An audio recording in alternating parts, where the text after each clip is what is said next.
everyone, it's Kerry back with you today. I have been making some more of these little collage paper bundles or little notebook packs, or I'm not really sure what to call them.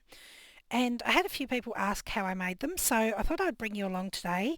Now I'm using digitals and white chipboard, but you can use anything for this project. For the topper and the base, you might want something a little bit more sturdy, so maybe a manila folder or the back off a notebook or something like that. And then the pages for inside, you can use anything, scraps, digitals, scrapbook paper, whatever you like. So I like to mass make these, so I usually print out specific things, and I also like to make mine colour coordinated. So I'm using some of Reni's digis today, and for those of you that do use Reni's digis, you'll know that almost all of her digis colour coordinate. You can use anything. And I've already cut mine out. One of the digis from the file keeping collection, I'll pop a photo in here. I've actually printed these pages to a page, so that's made them smaller and allows me to be able to fit them into my little notebooks. I will give you the size of these. It's around about 9 centimetres wide, which is about 3.5 inches by 13 centimetres or 5-ish inches, and then the topper is about 1/2 centimetre smaller on each side. So I've got 3.25 inches or 8 centimetres by about 2 centimetres or 3/4 of an inch. And you can adjust the size to, whatever pages or papers you want to use. So I'll bring in some papers that I've already cut here. Now these ones were from the file keeping collection, and each one of these pages is actually made up. I'm not sure how they were originally on the page because I've cut them all apart, but you get this collection of little receipts and pieces of ephemera.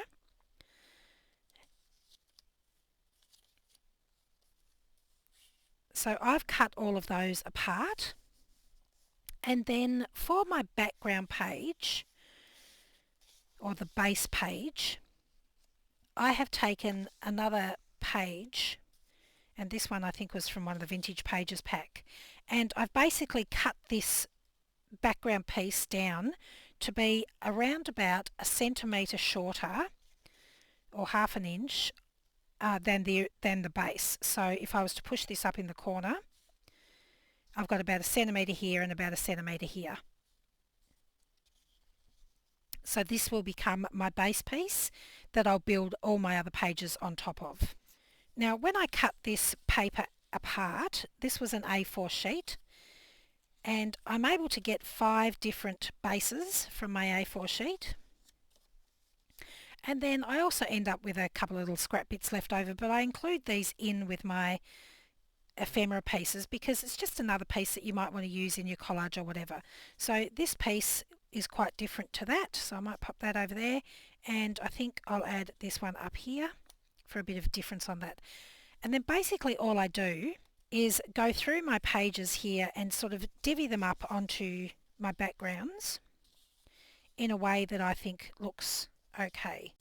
And I'm trying to make sure that each one of my piles has colour variation, so I don't want to include all of the same blue on each pile. Alright, so now I've got my little piles of paper, and I'll bring in a background piece. Now my topper and my background piece already have holes pre-made that line up in the right spot. You don't need to have the holes pre-done. If you're using something like manila folder or whatever, you can just add the holes after the fact. So I'll just come in with one of my piles and I'll start layering up my papers. So I want it to be centralised on my background here. Now I know I'm going to be putting a doily over this side, so I don't want to put this here because I'm just going to lose it. So I think I'll pop it over on this side. And then I'll just pick everything up, grab my stapler, and I'm just going to add a couple of staples in there, and that basically holds everything together for the moment. And then I'll do that with each bundle.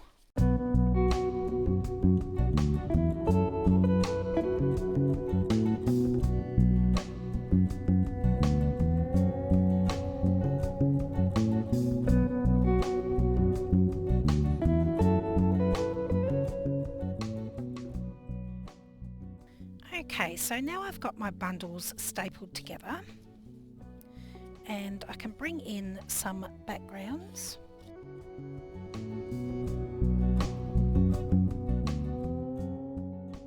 Now I also would like some little paper doilies, and I just fold those in half.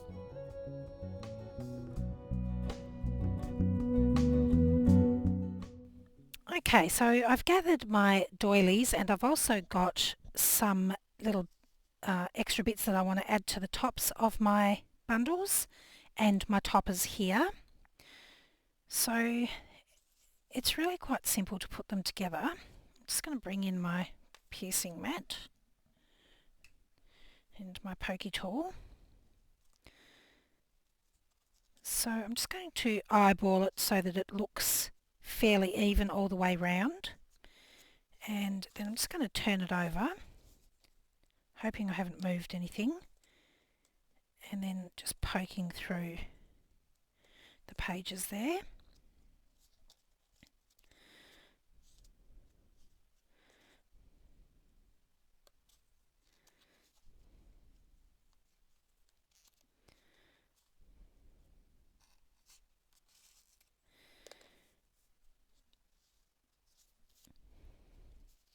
Then I'm just going to select a doily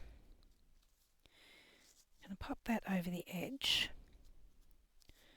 and I think we'll make this one of the botanical ones. Just going to add my image to the bundle. Now you could glue it if you wanted to, or stitch it, but for today I'm just going to staple.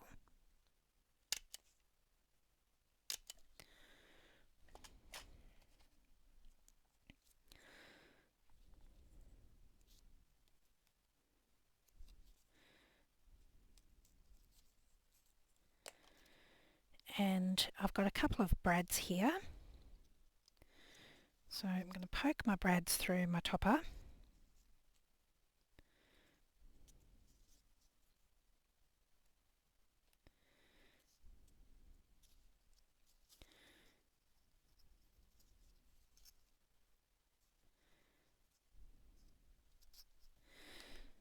These brads, I've had these for a really long time. They're some old Prima brads, and their little feet are always not closed, so sometimes I have to use pliers to help me line them up to get them through the holes.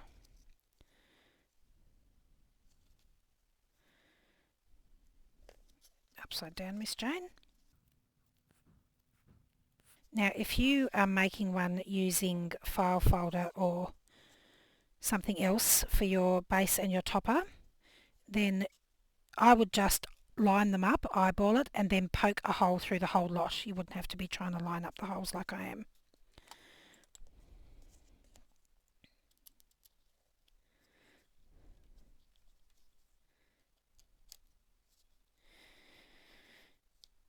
Now if you wanted to cover the back, I would do it afterwards, then you're hiding the little brad's legs underneath. You could just line it with some coffee dyed paper, or you could pop another piece of this blue background paper on if you wanted to. But there we go, very quick and easy, and I think they look really cute.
So there we go. I had heaps of fun putting these together. I love mass making these. It's just one of those things that you can get into a bit of a rhythm with and just keep going.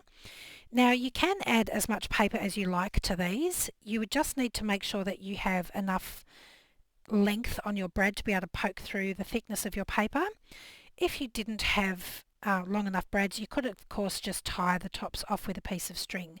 Now I've used the white chipboard which has this engraving along here, but if you're just using a manila folder or something to make your base and topper, then you could either stamp along the top here or add a label, and I think that would look just as good. So thank you so much for joining me today. I will pop links in the description box below to the chipboard and the digitals that I've used. But like I said, you could use anything at all for this project. Thanks for joining me today. I'll see you again next time. Bye.